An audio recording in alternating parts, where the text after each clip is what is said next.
Ouvistes o que foi dito aos antigos: não matarás, e quem matar estará sujeito a julgamento.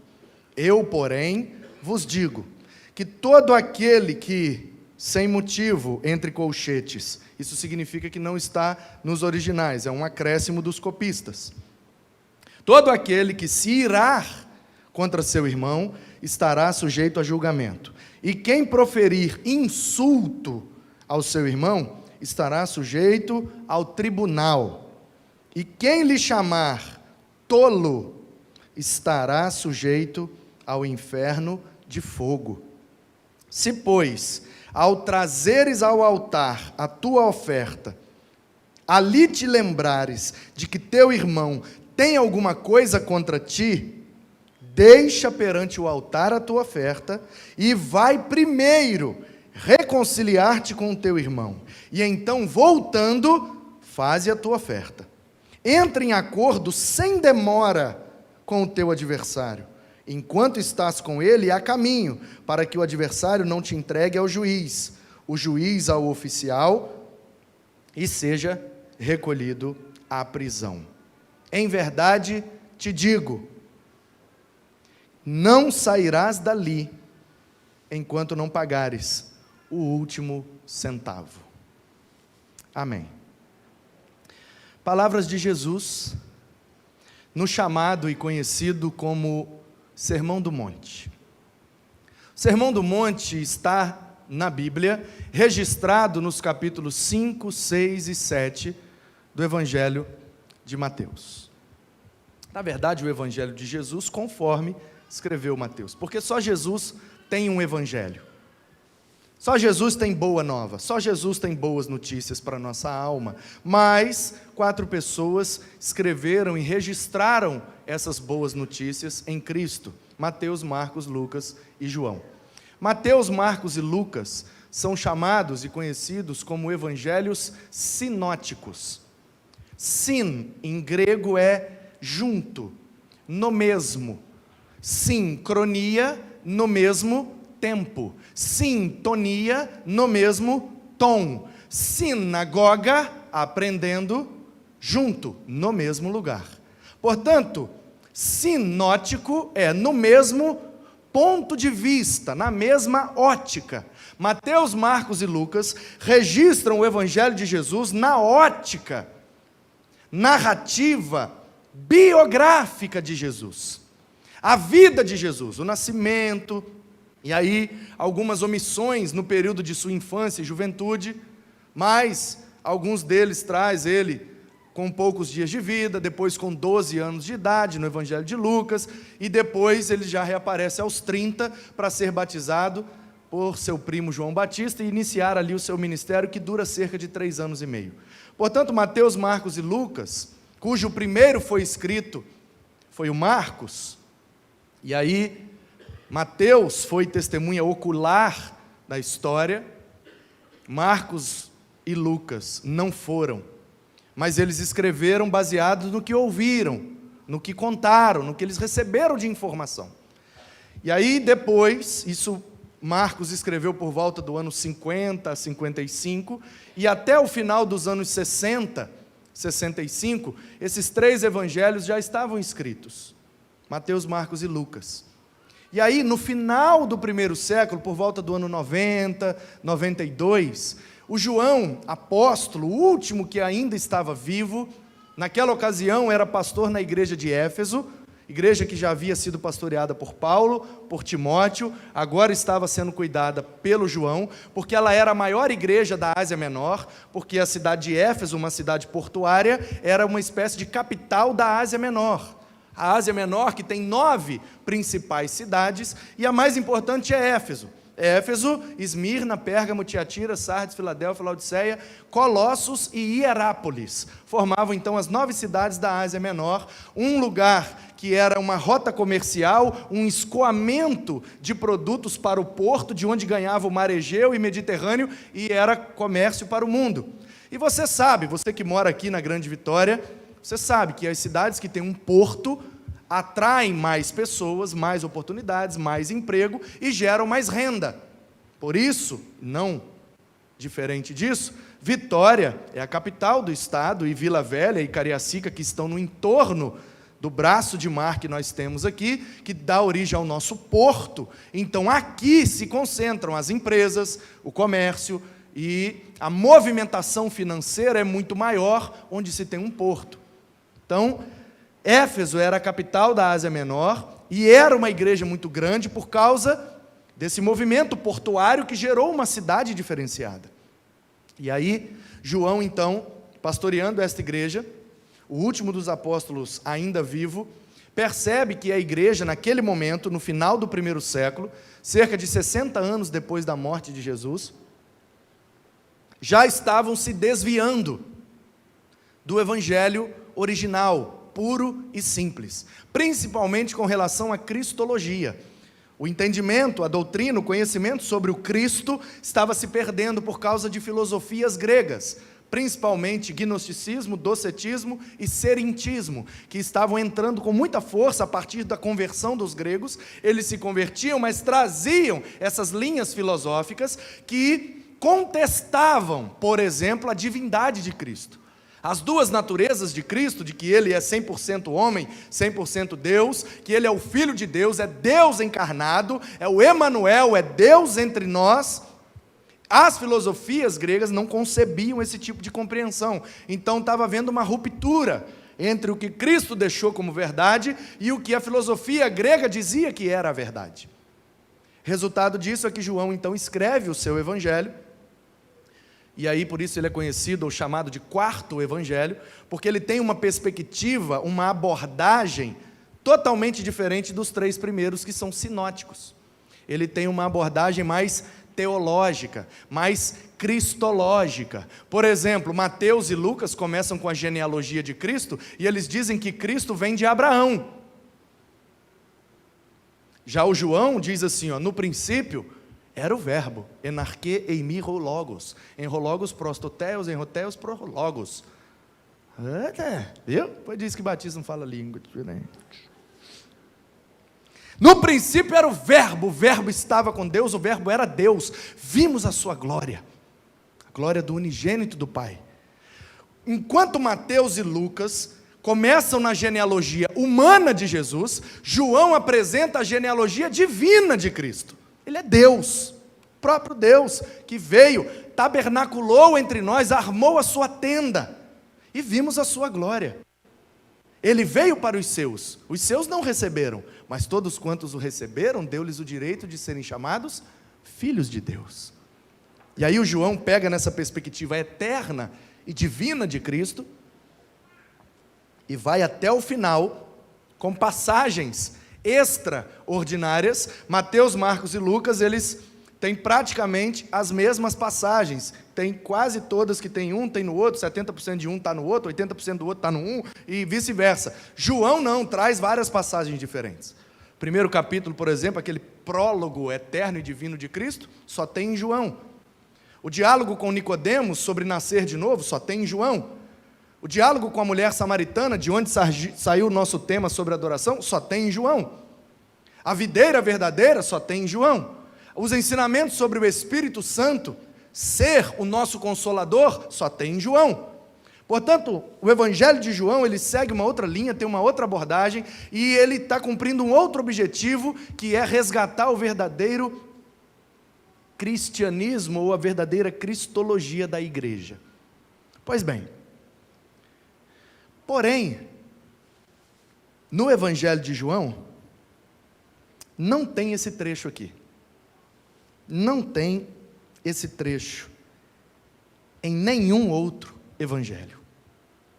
Só o Mateus registrou isso que a gente acabou de ler. E, meus irmãos, isso aqui é tão profundo, é tão extraordinário, que eu, sinceramente, mesmo tendo lido muito e estudado muito, eu penso que eu ainda estou muito longe de perceber de fato o que é que Jesus quis dizer. Primeira coisa que eu percebo aqui, e esse sermão começa no início do capítulo 5, e eu já preciso, antes de te falar qualquer coisa, preciso contextualizar você e te informar que a ideia que a gente tem do Sermão do Monte, às vezes, é bem equivocada. Muitas vezes, porque nós somos muito influenciados pela cultura cinematográfica hollywoodiana, nós somos a geração do cinema, agora séries, Netflix, e aí a gente está acostumado com cenas muito poéticas, românticas, cinematográficas. E aí, Jesus pregou um sermão no monte. O que é que a gente imagina? Aquele morrinho, gramadinho, bonitinho, aquele papel de parede assim do Windows, né? Aquele céuzinho azul com algumas nuvens brancas, Jesus com uma roupona branca, aquela faixa vermelha de lado, né? Assim o Jesus dos crentes, né? E aí ele sobe aquele morrinho de graminha lindo, bonitinho, que foi podado na máquina semana passada. E aí tem ali uma multidão sentada com carinha de anjo assim, e pode-se ouvir até o barulho das vozes. Oh. E Jesus de pé, um Jesus bonito, loiro, barbudo, olho claro, um Jesus europeu. E ele então com os braços erguidos dizendo, bem-aventurados, com uma voz bonita, eloquente. E ele vai falando, e o povo todo, amém. Só que não. Só que não.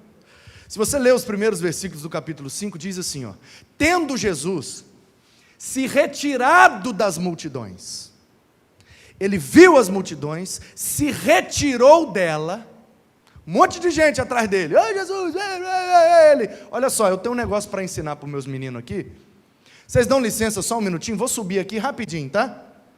E aí diz o texto, subiu o monte com os seus discípulos, multidão não, multidão ficou lá, e ele subiu, não era Gramadinho, ele está na Palestina, gente, é um morro, ele subiu um morro, para se distanciar da multidão, porque quando você quer ensinar algo muito importante, não dá para fazer no meio do povão, você tem que se retirar e ter um momento mais individual, individualista, mais íntimo. Então ele pega os discípulos, que são 12, nós sabemos, sobe um pouco mais, se afasta da multidão, diz o texto, ele senta no chão, junto com os seus discípulos, e começa a ensiná-los dizendo, aí vem, bem-aventurados, 8 bem-aventuranças, e aí depois emenda no que os estudiosos chamam de pêndulo teológico. Sabe o que é um pêndulo? É aquele negócio que fica assim, um pêndulo. Então, o que é que os estudiosos dizem? Jesus faz no Sermão do Monte, principalmente nessa parte aqui, o pêndulo teológico entre a lei de Moisés e os seus ensinamentos. E a frase que demonstra esse pêndulo é, ouviste o que foi dito? Eu, porém, vos digo. Ouviste o que foi dito? Eu, porém, vos digo. Ouviste o que foi dito? Eu, porém, vos digo. E aí ele vai, bem bom, botando pingo em cada i e mostrando para os discípulos como é que se faz de maneira correta, espiritual, verdadeira. E aí ele vai tocando em vários assuntos. E aí, de repente, ele fala, ouviste o que foi dito? Se matar, vai para o tribunal, não é isso? Aí os caras, é lógico, não pode matar não, está lá na lei, não matarás. Pois é, então eu quero dizer para vocês o meu entendimento dessa lei. Sabe o que para mim é não matarás? Não sentir nem ódio, nem raiva, e nem falar mal da outra pessoa. Se você sentir raiva, sentir ódio, se você, no seu coração, chamar alguém de tolo, ou raca, né? Numa outra tradução, aquele som gutural da garganta, né?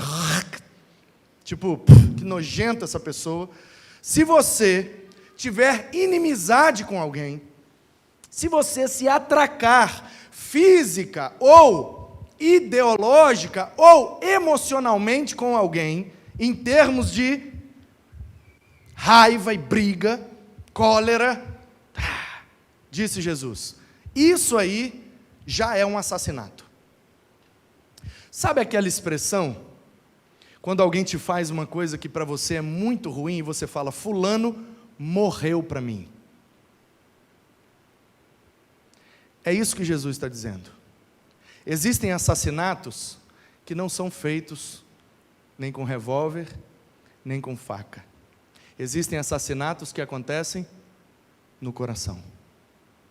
A gente mata pessoas emocionalmente, espiritualmente.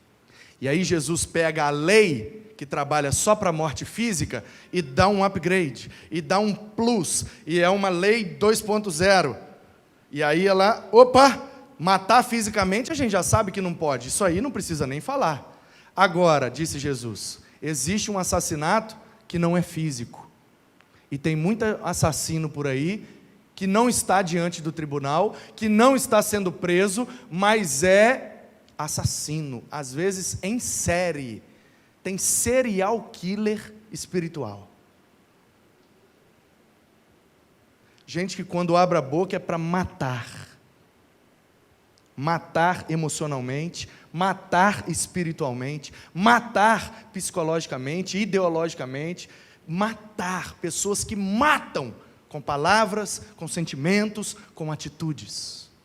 Quantas vezes, meu irmão, você já não foi alvo de um tiro de escopeta lingual? Porque você não vai dar em nada, pá! Porque você nunca vai ser nada na vida, pá! Pá! Porque tudo que você faz não presta, pá! Pô! Escopeta 12, crá, crá, daquela, não posso falar, cartucheira. Sabe aquela que engatilha assim? Crá, crá. Aquela que entra pequenininho e sai um rombo. Tem palavras que são assim. E palavra não volta, meu irmão. Palavra não volta. É a flecha lançada, a pena jogada e a pasta de dente depois de espremida. Não volta. Vai. Ih, saiu muito. Você vai fazer o quê? Vai botar para dentro? Eita, vai. Não bota, já saiu. Você escova com muito mesmo. Fazer o quê? É a mesma coisa a palavra. Então, meu querido,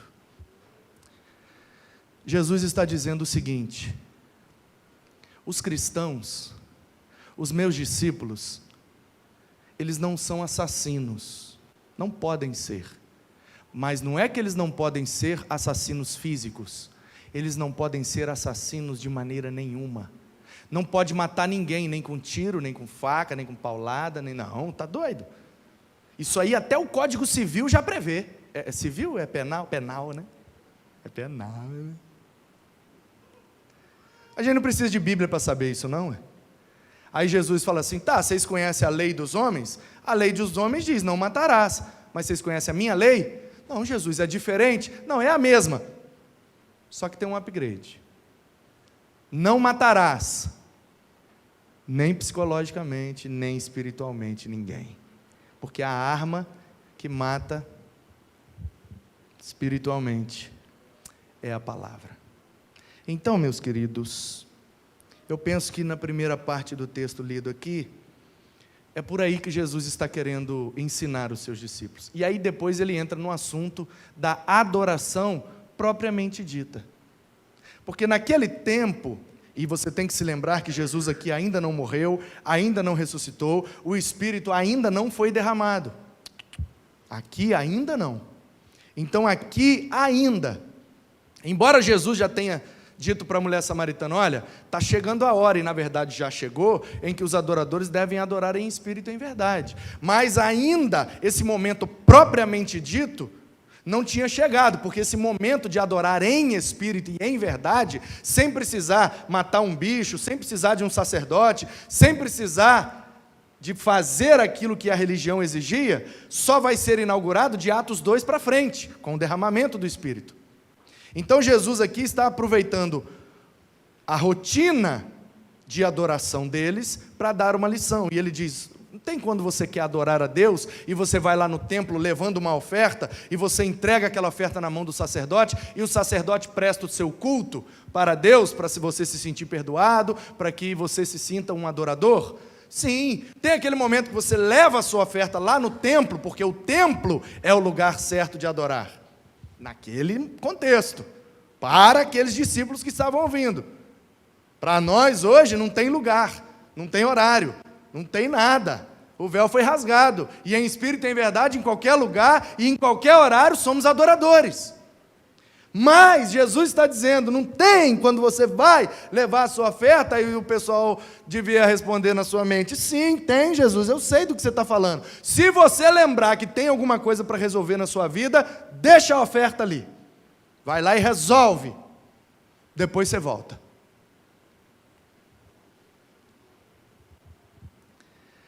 Portanto, Jesus está dando aqui um princípio de adoração, e o princípio é adorar sem hipocrisia. De que adianta eu chegar diante do sacerdote com minha melhor ovelha?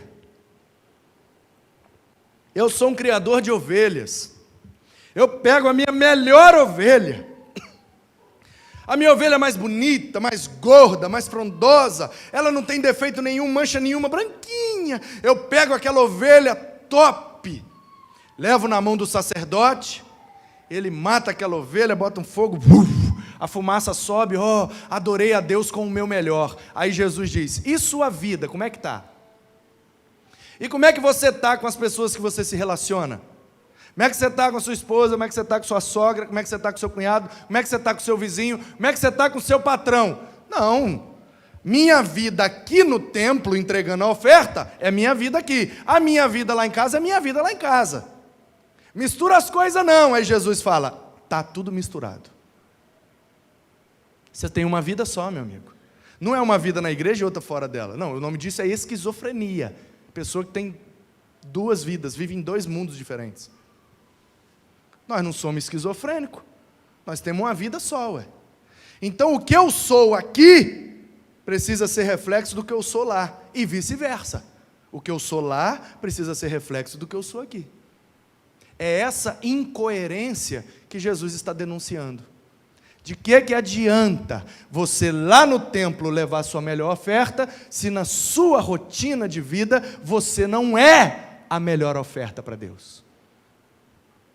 Porque com Jesus, a gente não leva a oferta. Com Jesus, a gente é a oferta. E aí a pergunta é, que tipo de oferta estamos sendo? Porque todos os dias, em todos os momentos, se somos adoradores, nossa vida é uma oferta a Deus. Será que somos uma oferta agradável? Será que o cheiro que sobe às narinas do Todo-Poderoso, através de nossas ações e pensamentos, é um cheiro agradável? É isso que Jesus está dizendo. Para adorar em espírito e em verdade, não pode haver hipocrisia, não pode haver segredos escondidos. Temos que adorar em secreto? Lógico, mas não deve ficar somente no secreto. A nossa vida pública tem que ser um ato de adoração a Deus. Quem está entendendo pode dizer um amém? Amém.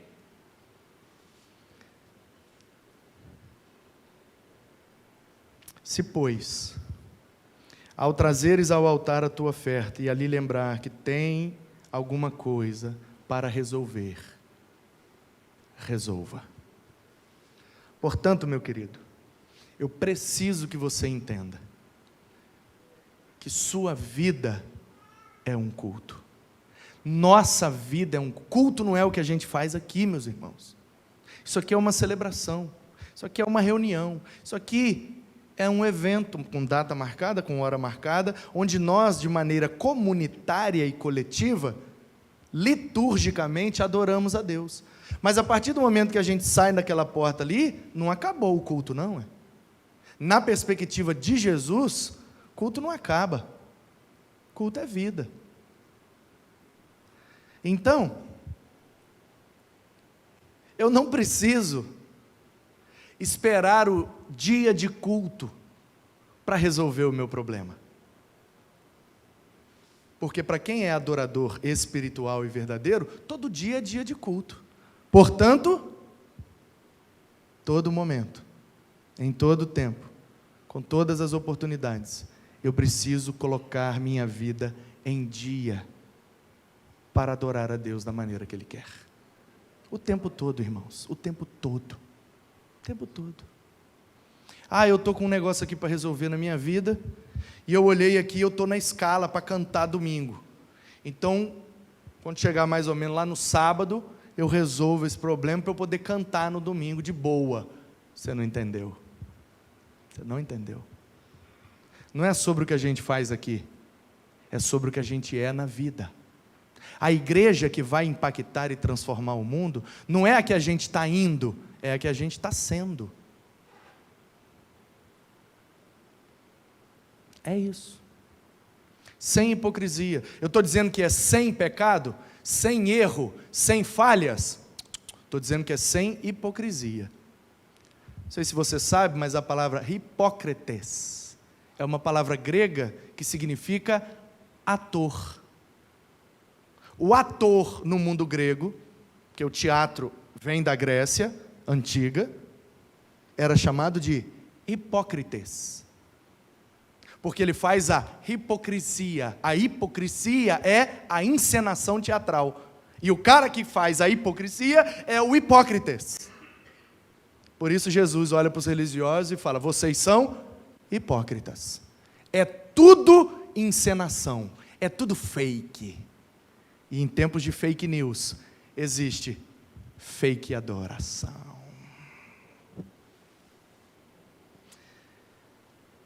Fecha os olhos, levanta as mãos, fala aleluia, canta bonito, ora bonito, dança bonito.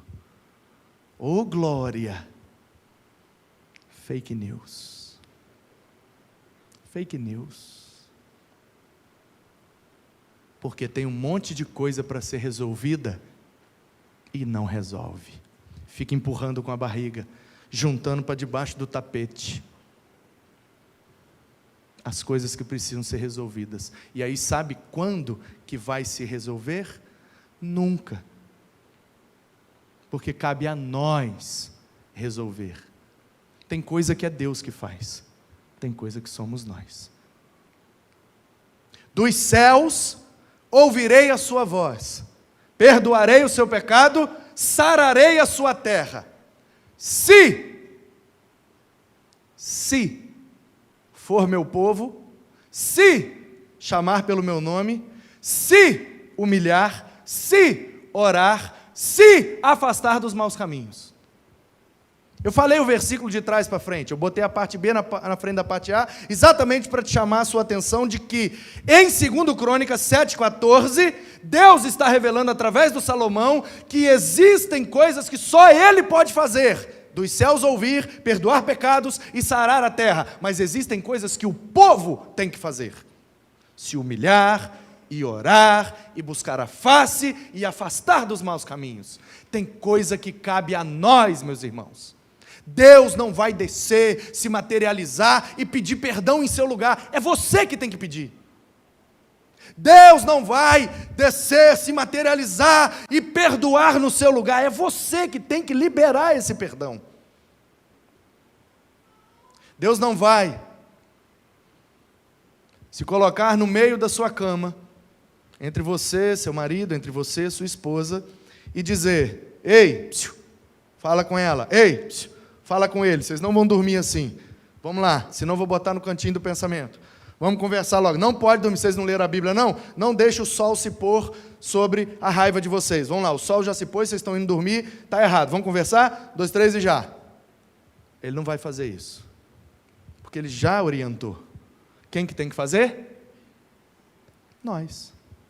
Ele não vai lá no quarto do seu filho, pegar na orelha dele e falar: vai lá conversar com seu pai, porque isso que você fez não está certo, e a Bíblia diz que você tem que honrar seu pai e sua mãe. Não vai fazer, porque ele já deixou para nós fazermos. E não vai procurar sua sogra, não vai procurar seu cunhado, porque ele disse que é você que tem que fazer. Quem você tem que procurar essa semana? Ou você vai ficar domingo após domingo, entrando aqui, cantando músicas, fazendo orações, ouvindo uma palavra e jogando para debaixo do tapete as coisas que precisam ser resolvidas. Adorar em espírito e em verdade é adorar sem hipocrisia. Sem hipocrisia. Sem tapete. Sem fake. É real, oficial. O que é, é. O que não é, não é. Seja coerente, meu irmão. Seja coerente. Você é doidão na sua casa? Seja doidão na vida. Seja doidão na igreja. Doidão. Você é de boa? Seja de boa. Você é tranquilão? Tranquilão. Não seja duas coisas. Não. A incoerência é muito mais prejudicial do que o erro. Se nós errarmos, reconhecermos e resolvermos, está resolvido. O problema é que a gente fica querendo enfiar para debaixo do tapete e vivendo de forma incoerente. Sendo uma coisa aqui, e aí tem gente que ainda acha, deve estar lá no Antigo Testamento ainda, que Deus habita aqui dentro, e aí aqui nós estamos na presença de Deus. Então aqui eu não posso fazer e falar essas coisas, mas dali para fora, não, Deus ali não habita ali fora não, ali fora eu posso falar o que eu quiser, posso fazer o que eu quiser, eu não posso aqui dentro, porque aqui dentro é um lugar santo, aqui é a presença de Deus. Onde você jogou a onipresença do Senhor? Esse atributo de Deus, você jogou aonde? Deus é onipresente, meu querido. Ele está aqui, está ali, está lá e está além. Onde você estiver, Ele está lá. E aí?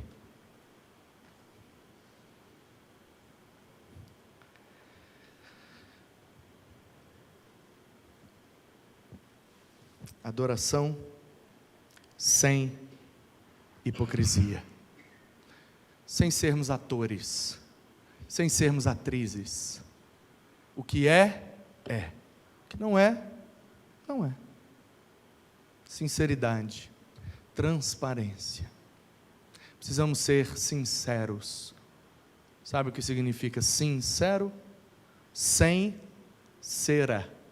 No mundo antigo, quando os escultores iam vender a sua arte, a escultura de pedra, mármore, granito, às vezes no processo de talhar a escultura, ficavam algumas fendas, algumas imperfeições. Então eles passavam cera em forma sólida, é o que a gente chama de parafina, enfim.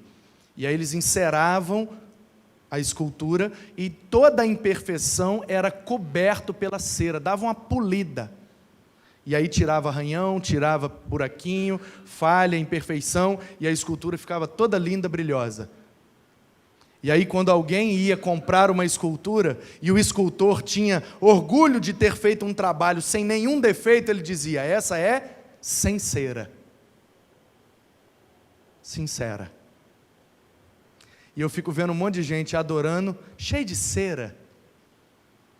Faz uma cera danada, que blá blá blá, que blá blá blá, que tititi, que blá blá blá. E aí Jesus fala, e você está se lembrando daquele negócio que você tem para resolver lá? Então volta lá e resolve, depois você volta. Vai lá, resolve, depois você volta. Não, Senhor, eu quero te adorar, mas resolve lá primeiro. Vamos combinar assim? Ouviste o que foi dito? Eu, porém, vos digo. Vamos adorar? Vamos. Então resolve lá. E aí fica tranquilo. Vamos resolver, gente? Essa semana nós vamos procurar alguém. Essa semana nós vamos pedir perdão, essa semana nós vamos perdoar, essa semana nós vamos acertar os ponteiros, vamos zerar a conta, passar a régua, porque o ensinamento que ficou para mim neste mês é que adorar em espírito e em verdade não dá para fingir, não dá para falsificar, não dá para enganar e não dá para esconder, porque o Deus que nós adoramos tudo sabe e tudo vê. Que sejamos verdadeiros adoradores. Sem teatro, sem cera e sem problemas pendentes. Que Deus nos ajude e que seja tudo para a glória dele. Amém.